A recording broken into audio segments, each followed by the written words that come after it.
Side Hustle School listeners, welcome back. My name is Chris Gillibo. Quick announcement first for everyone who's been following the show very closely. You guys are awesome. Thank you so much. If you pay close attention, you may notice that this episode is going out on Saturday, which is usually our weekly recap day. We're going to make a small shift to where Sunday will now be the weekly recap day so that we can begin with a new week on Monday. Nothing else is changing, and if you are a binge downloader who listens to several episodes at a time, you might not even notice at all. However you listen to Side Hustle School, the goal is to bring you great stories and actionable tips so that you will not only be inspired, but you will learn lessons you can apply to your own hustle. And if you haven't started working on your hustle yet, or you just found the show, it's definitely not too late. We're building this together in real time throughout the whole year. A shout out as well to everyone listening in Canada. Today we are talking about hockey, and obviously lots of other people like hockey too, but when I think of hockey, I think of Canada. And you might think that starting a blog these days that makes money in a topic no one else has really covered is almost impossible. There's so many blogs, there's so many websites about every imaginable topic. But as you've heard in other stories, and as you'll hear today, there's still all kinds of interests and all kinds of opportunities. And this story is all about a school administrator who creates a digital magazine for hockey goaltenders. Today's story comes from David Hutchison.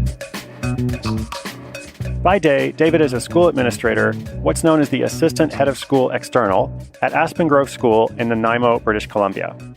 Back in the late 1970s, when he was in 6th grade himself, young David's entrepreneurial journey began when he sold pictures of NHL goalie masks to classmates. He was indeed a goalie fan from a young age, and that early experience inspired a side hustle 30 years later when he created In Goal magazine, what is now the most read website and digital magazine for hockey goaltenders. Now, at this point, you might be asking yourself, well, how big of a group are hockey goaltenders and fans? Are we talking like a dozen people? Maybe 50, 100? Well, apparently the group is big enough because David now has tens of thousands of subscribers, mostly in the US and Canada, but also worldwide. But let's go back a few years to when David was running a boarding house at a boarding school where he doubled up as the computer science teacher.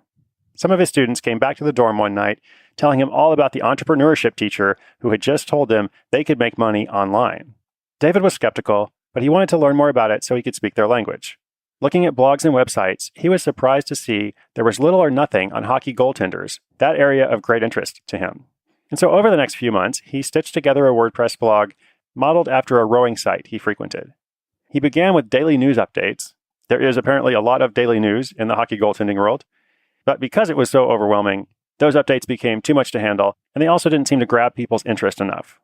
So he continued to experiment, trying lots of different things to see what people liked, posting mask images, doing interviews with coaches, and so on.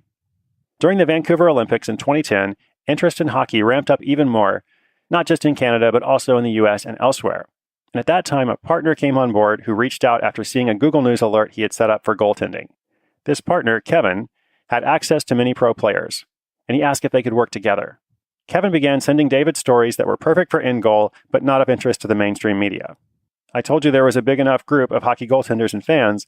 In Goal now has 40,000 subscribers, and the site continues to grow. In Goal magazine earns money through ads from companies, affiliate sales for things like training programs, and some work with goaltending coaches.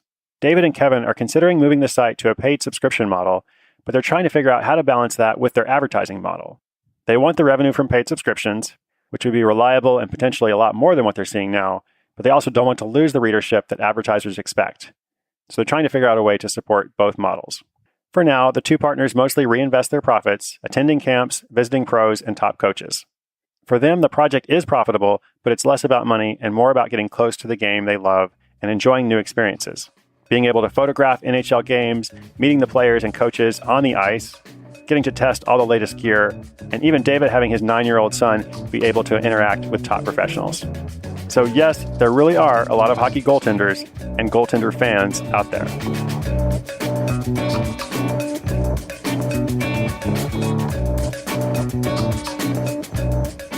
So I have a little exercise for you today. Let's say that you're going to start a blog and your interest is hockey or crochet or bird watching or video games, whatever the topic. You know there's a large global community with the same interest. But you also may know by now, just like David found, it's probably better to focus on some specific aspect or angle of that hobby or field rather than trying to cover everything. That's why a magazine that's all about goaltending in hockey is so much better than just a magazine about hockey. because even 5 to 10 years ago, there already were a lot of blogs and resources about the sport of hockey in general. But David wisely followed up on his observation that none of them focused exclusively on goaltenders and goaltending. So here's what helps. Write down your interest, that topic, that field, whatever it is, and draw a circle around it. So let's say it's video games. So you write video games down, you draw a circle around it, then start drawing lines off to the side with related topics that are more specific. So if we started with video games, we might write down classic video games, arcade games, modern mobile games, online multiplayer games. And even those are pretty big genres. You can probably get even more specific. You can also take a different approach and start looking at categories. Sports games, role-playing games, etc.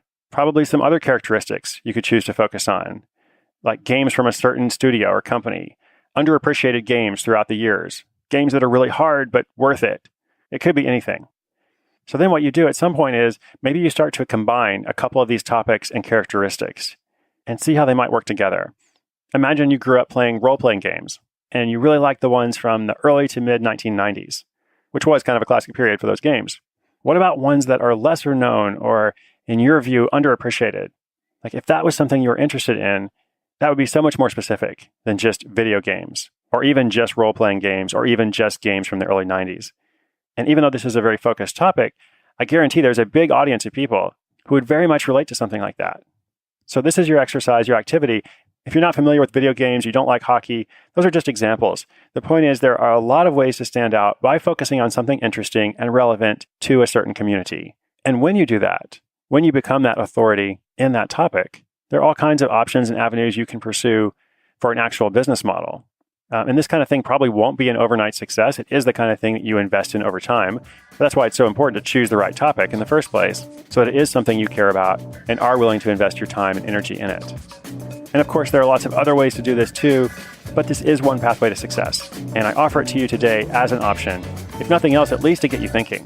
And in the long term, of course, I don't want you to just think about it. I want you to apply it in some way. I want this to be helpful and good for you as you invest in yourself. So remember, inspiration is good, but inspiration combined with action is so much better. Come say hi on social media. I am at Chris Guillebeau. You can read my blog at chrisguillebeau.com. You can find notes for every episode of the show at sidehustleschool.com. And if you are a hockey goaltender, well, you probably already know about David's resource, In Goal Magazine. You're probably one of those 40,000 subscribers. But just in case you weren't familiar with it, now you know where to go. You are a rock star. This is Side Hustle School. I'm Chris Guillebeau. I'll be back tomorrow.